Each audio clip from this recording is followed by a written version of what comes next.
So there's this verse in the Bible saying that put into action your generosity that comes from your faith.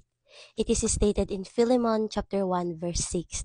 And it is so wonderful that a lot of us Christians tend to hold on to things because we are asking God for provision, and yet our prayer works in a mindset that is lacking, not in a mindset that is abundant in faith to Him.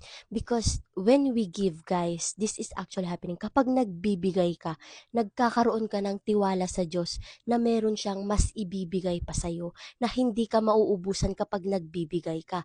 And this is the difference between having provision through God and having provision while thinking just about yourself. Because if you have provision and you're just thinking about yourself, greed will consume you. Greed will consume your heart. You will always think na nothing is enough for you. You will always think na you have to put this and put that and all of these things. You have to secure yourself because lahat yan mawawala sa'yo. But Christians who practice their generosity in faith, it means that when we are being generous to our fellow, may it be towards money, may it be towards clothing, may it be towards food or whatsoever, providing shelter and whatsoever, we trust that God sees us and that God will provide for us. We trust that our treasures in heaven will never run out. That is why we are practicing generosity, not just because God called us to do it, not just because we want to do it, but because it should be like that. Generosity operates within our faith. So if you are someone is struggling with greed, if you are someone struggling with giving and showing kindness to your fellow, this is a reminder to you that generosity also is a proof of our faith that God is truly a God who provides.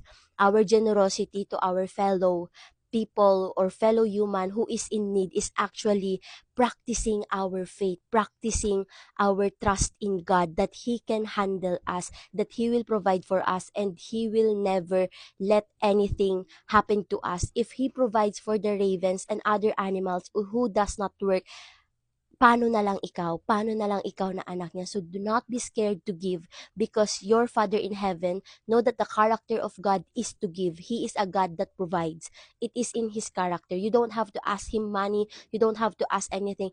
Be generous. He knows exactly what you need. You just have to be a good steward. Pray to have a good stewardship. Pray to have a good steward of the blessings that He will give you.